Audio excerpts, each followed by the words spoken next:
हीच मुची प्रार्थनान हेच मुचे मागणी माणसाने माणसाशी माणसा सम वागणे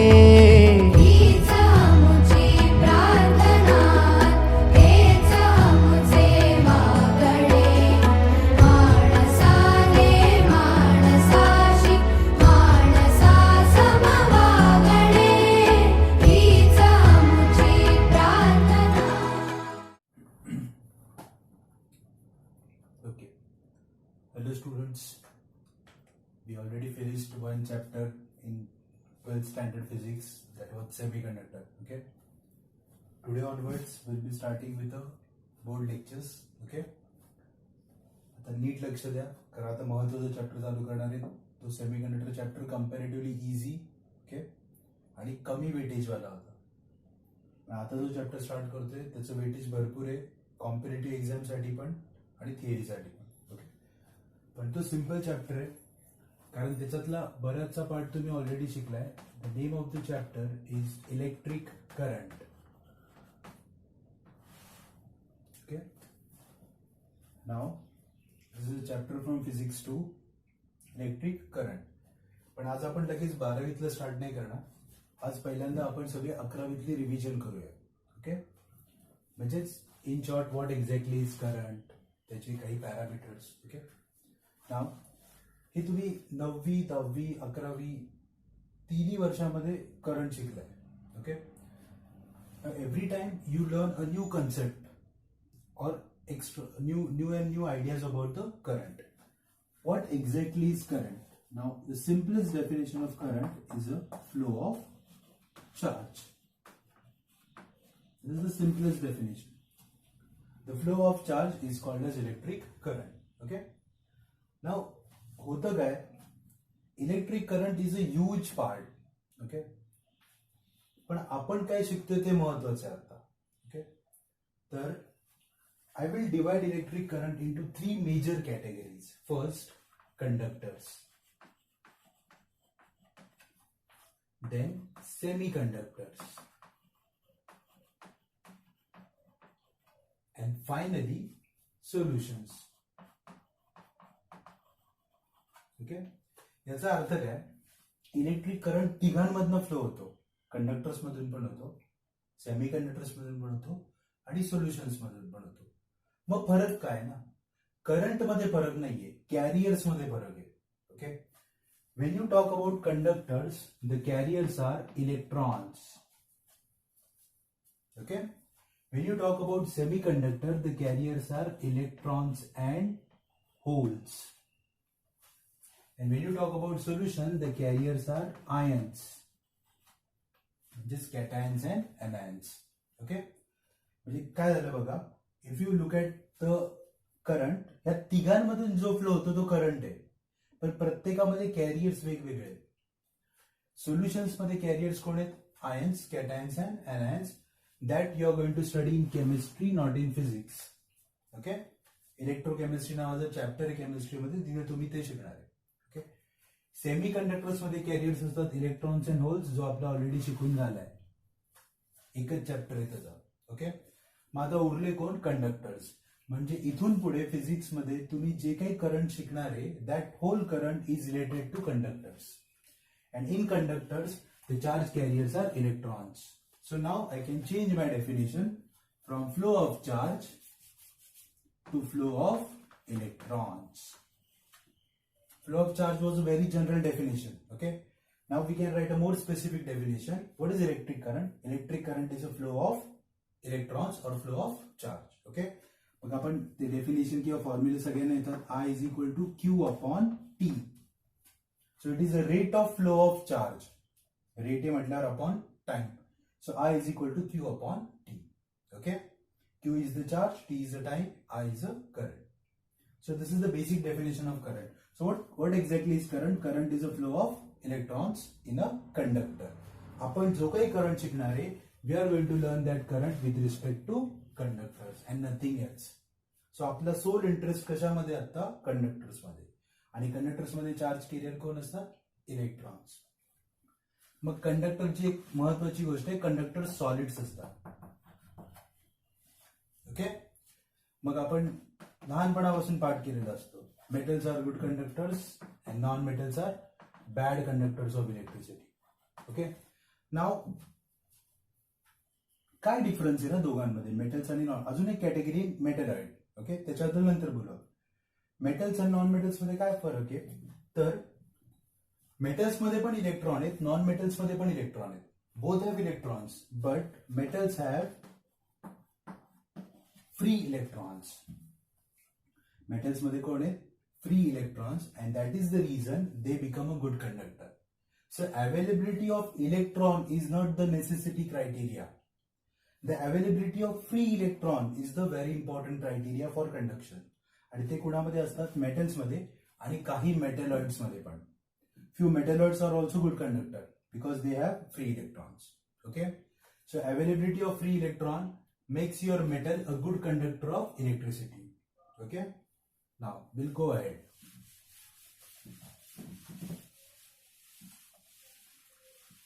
So I will take a copper wire. Okay, जरा मोठा क्रॉस सेक्शन काढतो मुद्दामून. So this is the copper wire. This is the cross sectional area of a copper wire. Okay, now if you look at this copper wire म्हणजेच कॉपरचं metal. Okay, कॉपरच्या ह्याच्या आतमध्ये कॉपरचे भरपूर atoms आहेत आणि सॉलिड आहे म्हटल्यावर atoms are compactly arrange. Okay, so every atom has free electron. Okay, आता electron ना मी असं निगेटिव्ह चार्जनी दाखवतो. सो असे खूप सारे फ्री इलेक्ट्रॉन आहेत आतमध्ये, मी थोडेच दाखवले. Okay, and right now there is no current. There are electrons but no current because these electrons, okay, they are not flowing in one direction. मग आता ते जागेवर आहेत का नाही, they are in motion, but we call that motion as random motion. Okay, they are in motion but that motion is random motion. Okay, but what exactly is current? Current is not a random motion of charge. Current is a unidirectional motion. बघा शब्दातच आहे unidirectional. Uni means single. So जेव्हा ते सगळे electron एकाच डायरेक्शनला जायला लागतील then we can call it as current. तोपर्यंत नाही. मग आपण असं काय केल्यानंतर they will start to flow in one direction. आता ते फ्लो होत नाहीयेत. Then connect a battery or a cell. Okay, so I connect a battery or a cell. This is a direct current source. हा positive terminal, हा negative terminal. Okay, मग battery connect झाल्यावर काय झालं, as soon as you connect a battery electron starts to flow in single direction. Okay, why? Because battery has created a difference in their level. Okay, बॅटरीने काय create केला, difference. कुठला difference create केला बॅटरीने, battery has created difference in their electric level. So we call that as potential difference. Electric level म्हणजे potential. So electric level मधला difference म्हणजेच potential difference. So what battery has created potential difference. जिथे आपण plus sign दाखवतो that is a point of higher potential and minus is a point of lower potential. So this end is at higher potential compared to this end. Okay, there is a difference in the potential and therefore flow of electrons will start in one direction. Okay, now current दाखवताना आपण दाखवतो positive to negative. This is how we show current in our circuit. Positive to negative, but the actual flow of electron is from negative to positive. Actually electrons negative कडनं positive कडे येत असतात, but we show current positive to negative because that is the conventional direction. Okay, आणि आपण तीच follow करतो. एक महत्वाची गोष्ट लक्षात ठेवा, कुठलं पण सर्किट जोपर्यंत कॉम्पॅक्ट नसतं, क्लोज नसतं, करंट फ्लो होत नाही. म्हणून त्याला लूप पण म्हणतात. Suppose there is a break in between, current won't flow. So जोपर्यंत तुम्ही त्याला कॉम्पॅक्ट करत नाही तोपर्यंत करंट फ्लो होणार नाही. आता फ्लो ऑफ करंट आपण पॉझिटिव्ह टू निगेटिव्ह दाखवतो, पण actual flow is from negative to positive. Okay, now when these electrons are going from one end to another end, okay, they are going through a copper. ते copper मधनं चाललेत. मग copper आतमध्ये कोण कोण आहे? कॉपरचे ॲटम्स आहेत, आयन्स आहेत, दुसरे फ्री इलेक्ट्रॉन्स आहेत. They will start opposing your electrons. Okay, and that opposition force is called as resistance. So every electron experiences resistance. प्रत्येक इलेक्ट्रॉन काय एक्सपिरियन्स करणार आहे? Resistance. Resistance is a opposition force आणि त्याच्यामुळे त्याचा फ्लो किंवा त्याचा स्पीड कमी होणार आहे. ओके, इलेक्ट्रॉन कधी तसा सरळ निघून जात नाही. तुम्हाला 11वीत सगळे झालेले आहे. इलेक्ट्रॉन असा धडकत धडकत जात असतो इकडे तिकडे, म्हणून त्याच्या वेलॉसिटीला ड्रिफ्ट वेलॉसिटी म्हणतात आणि त्याचे सगळे फॉर्म्युले वगैरे आपण बघितलेले.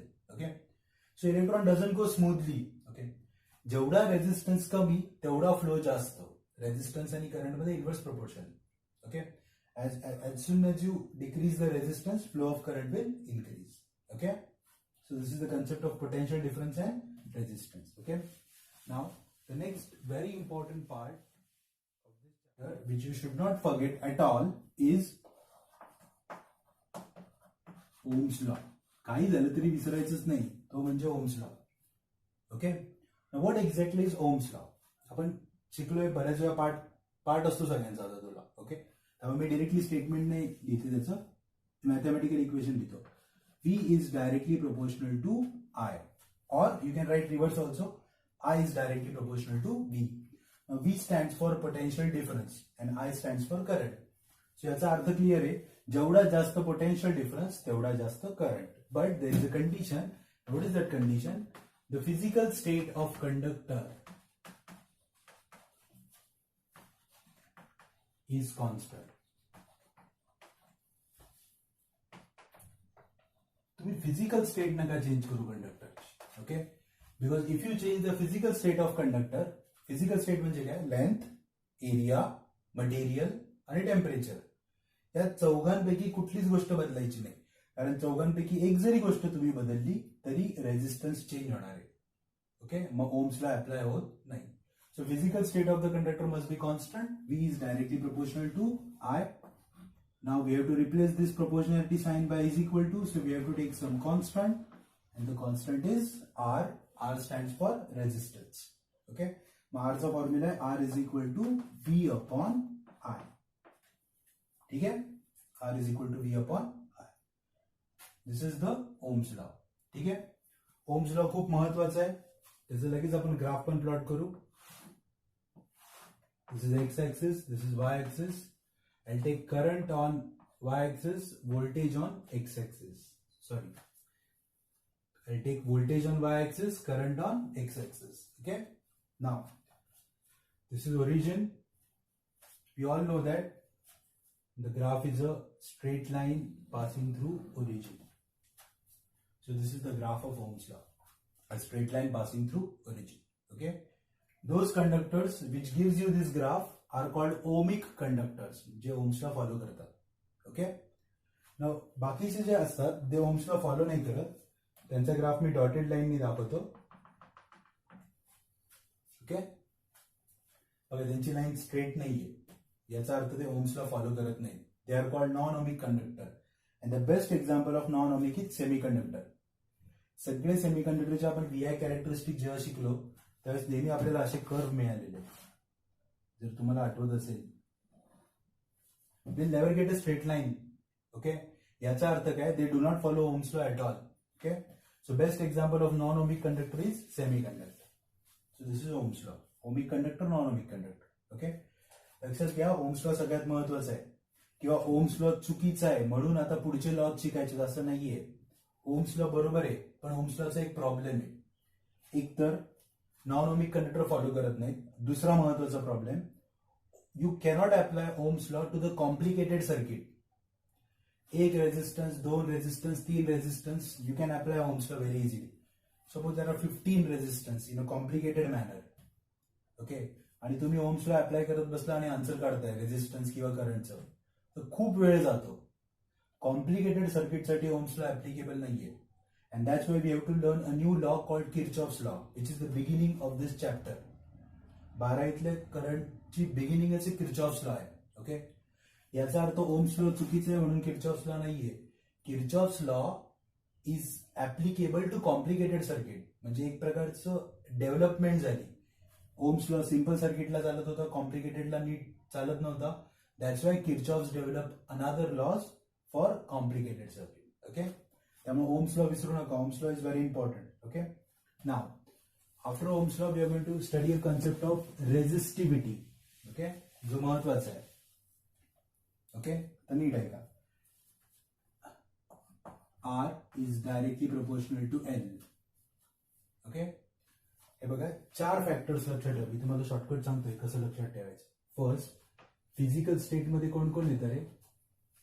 Length of conductor. Second, area of cross section. Third, material. And fourth is temperature. ठीक आहे, आता काय करायचं आपण, एका वेळी एकच बदलायचा. सो एरिया, मटेरियल आणि टेम्परेचर आपण कॉन्स्टंट ठेवू अँड चेंज लेंथ. मग जशी लेंथ वाढते रेझिस्टन्स वाढतो. So R is directly proportional to L. Okay, आता काय करा, मटेरियल, टेम्परेचर आणि लेंथ तिन्ही कॉन्स्टंट ठेवा आणि एरिया बदला. मग जसा एरिया वाढतो रेझिस्टन्स कमी होतो. Inverse proportion. ओके, हे 10वीत पण झालेलं आहे. या दोघांना कंबाईन केलं आपण. Okay, R is directly proportional to L, R is inversely proportional to area. प्रोपोर्शनलिटीचं साइन काढलं, कॉन्स्टंट घेतला. कॉन्स्टंटचं नाव रो आहे. Rho stands for resistivity or specific resistance. ठीक आहे, so rho is resistivity or specific resistance. So रोचं equation येणार rho equal to RA upon L. Okay, ठीक आहे. तर तुम्ही म्हणाल सर तुम्ही दोनच चेंज केले, अजून 2 उरलेत ना. करू ना आपण. आता आपण काय करू, लेंथ, एरिया, टेम्परेचर कॉन्स्टंट ठेवू आणि काय चेंज करू, मटेरियल. हा कॉमन सेन्स आहे. एकदा जर का तुम्ही मटेरियल बदललं तर सगळंच बदलणार ना. रेझिस्टन्स बदलणार आणि त्याच्यामुळे रेझिस्टिव्हिटी पण बदलणार. ओके, म्हणून तो तुम्हाला शिकवलं नाही, कारण तो कॉमन सेन्स आहे. ओके, आता आपण काय करू, आपण आता तिन्ही गोष्टी कॉन्स्टंट ठेवू. फर्स्ट 3 कोण कोण, लेंथ कॉन्स्टंट ठेवू, एरिया कॉन्स्टंट ठेवू, मटेरियल कॉन्स्टंट ठेवू आणि काय बदलू, टेम्परेचर. म्हणजे माझ्याकडे 2 कॉपरच्या वायर आहेत बघा. दोन्ही कॉपरच्या आहेत म्हणजे मटेरियल सेम आहे, दोघांची लेंथ सेम आहे, दोघांचे एरिया सेम आहे, पण दोघांचं टेम्परेचर वेगळं आहे. याचं 25 डिग्री आहे आणि याचं 30 डिग्री आहे. So the temperatures are different. Okay, everything is same but the temperatures are different. Now what will do, will count their resistance. तर असं ऑब्झर्व झालं की याचा रेझिस्टन्स जास्त आला. याचा अर्थ रेझिस्टन्स आणि टेम्परेचर मध्ये पण रिलेशन आहे. ओके, पण समजून घ्या ते डायरेक्ट नाहीये. There is a difference. When you draw a graph and you get a straight line, then you can call it as direct proportion. पण कर्व आला तर डायरेक्ट प्रपोर्शन म्हणता येत नाही. म्हणून आपण असं म्हणायचं की when temperature increases, resistance also increases. Temperature वाढला की रेझिस्टन्स वाढतो. And same is true for rho. Rho is resistivity. Okay? So whenever there is increase in temperature, there is increase in resistance and increase in resistivity of the material. ठीक आहे? Now, resistance आणि कंडक्टन्सचं inverse proportion आहे ना. जेवढा resistance जास्त तेवढं electron जाण्याची ability कमी. म्हणून conductance is a reciprocal of resistance. And similarly conductivity is a reciprocal of resistivity. Okay, या दोघांवर 11वीत आपण प्रॉब्लेम्स पण सोडवलेले. ठीक आहे, so this was the concept of resistance and resistivity. ठीक आहे. नाव another important concept from your 11th standard is, so the next concept is, we'll study again in little bit detail potential difference. Okay, and EMF, electromotive force. हे शब्द तुम्हाला माहिती आहेत. Okay, first of all एक circuit draw करतो बघा. Resistor काढला, battery काढली, की काढली. ओके,